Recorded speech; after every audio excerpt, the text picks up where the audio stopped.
The Berenstain Bears, Trick or Treat, by Stan and Jan Berenstain.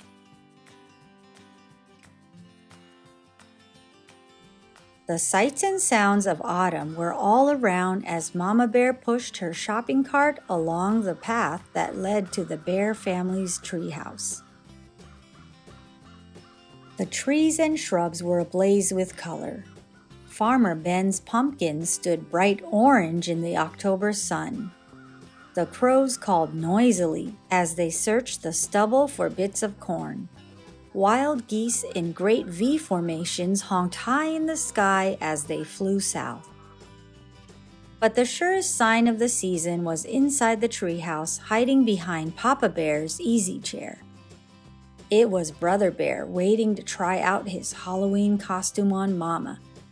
It wasn't Halloween yet, but brother and sister couldn't wait to try on their new costumes. Sister was going to be a beautiful ballerina. Well, what do you think? She asked, taking the third position. Shh, said Brother. Mama's coming. Brother had chosen to be a spooky monster on Halloween. He had bought the spookiest monster mask he could find, and Mama made the rest of the costume. Boo! He shouted as Mama came in with the groceries. Help!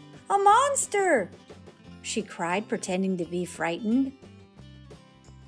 It's only me, Mama, he said, showing his face. So it is, said Mama. Well, that just goes to show that appearances can be deceiving. Appearances can be deceiving. What's that mean? Asked Sister. It's just a grown-up way of saying that things aren't always what they look like, explained Mama as she unpacked the groceries. Look, goodies, said Brother. Hands off, please, said Mama. Those are for trick-or-treaters who come to our house tomorrow night. Brother and sister were very excited about Halloween, and a little nervous, too. This was the first year they would be going trick-or-treating without a grown-up along to supervise. I'm not so sure I like the idea of them going by themselves, said Papa as he carved the pumpkin he got from Farmer Ben. It's pretty spooky out there, he added, making a scary face at the cubs. Now, Papa, said Mama, if brother and sister want to accept the challenge of going out on their own, I think we should encourage them. But remember, she continued, turning to the cubs, there will be strict rules. You'll stay in your own neighborhood, and you won't eat any of the treats until you're back home. Besides, said Brother, we won't really be by ourselves. We made a trick-or-treat date with Cousin Freddie, Lizzie Brune, and Queenie McBear. There, said Papa, putting the finishing touches on the jack-o'-lantern. Then he lit a candle inside it and turned out all the lights. It was pretty scary. The next day, Brother and Sister began planning the trick-or-treat route they'd follow that night. Brother got a pencil and paper and made a map of the neighborhood. That way, he explained, they wouldn't miss anybody. Let's see now, he said.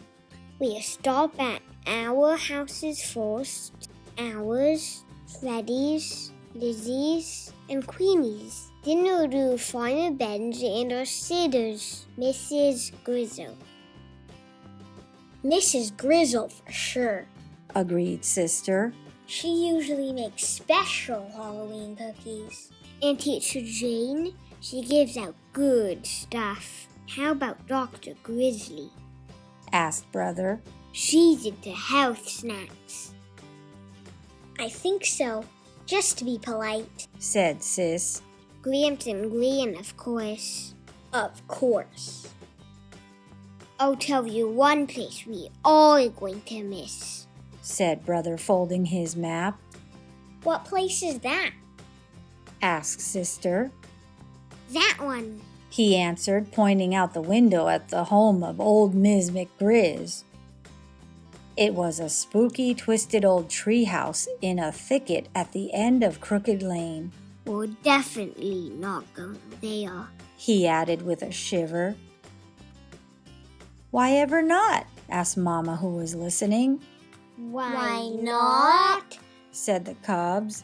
Because she's a witch. That's why not. What utter nonsense, protested Mama. True, Ms. McGriz is old and bent and rather forbidding looking, but I can assure you, she's a perfectly nice person. But the cubs didn't believe her. Not for a minute. They knew better. Everybody knew better. No doubt about it. Ms. McGriz was a witch, for sure. Just after dark, a pirate, a skeleton, and the wicked queen from Snow White came for brother and sister. They were Freddie, Lizzie, and Queenie, of course, and together they ventured out into the darkness with their trick-or-treat bags. Before they could get started collecting Halloween goodies, they were joined by some worrisome company. Too Tall Grizzly and his gang, out for mischief. Too Tall didn't waste any time trying to get brother, sister, and their friends to go along with him and his gang. Come on, we'll show you goody-goodies how to have some real Halloween fun, he said, pulling brother along with him. What sort of fun? asked brother warily. Oh, you might say we're going to put the trick back in trick or treat, he said, chuckling. It was so dark that brother and the others didn't notice where they were heading. Hey, said sister. This is Crooked Lane. That's right, said Too Tall. We're gonna play a few tricks on old Witch McGriz. Ooh, what sort of tricks? asked brother. Her gnarled, twisted old treehouse loomed ahead. First, whispered Too Tall, taking a roll of toilet paper from his jacket. We'll decorate her house with a little of this. Then maybe we'll tie a few knots in her clothesline. Then smear some honey on her broomstick so she'll stick to it when she tries to fly. But before Too Tall and his gang could start their mischief, the front door opened and a bright yellow light stabbed the darkness. And there in the doorway stood the frightening figure of old Ms. McGriz. "Aha!" she said in a gravelly voice. "I'm ready for you." She then led the terrified cubs into a cozy living room. To their great surprise, there was a big tray of beautiful candy apples, all prepared for Halloween visitors. Mama was right, whispered sister to brother. Ms. McGriz really is a sweet, kind old person. The cubs thanked her for the beautiful apples and went about the rest of their trick-or-treat business. Later that evening, brother and sister were at home looking over all the treats they had collected. The beautiful candy apples stood out, and Papa asked where they came from. From Ms. McGriz, answered brother.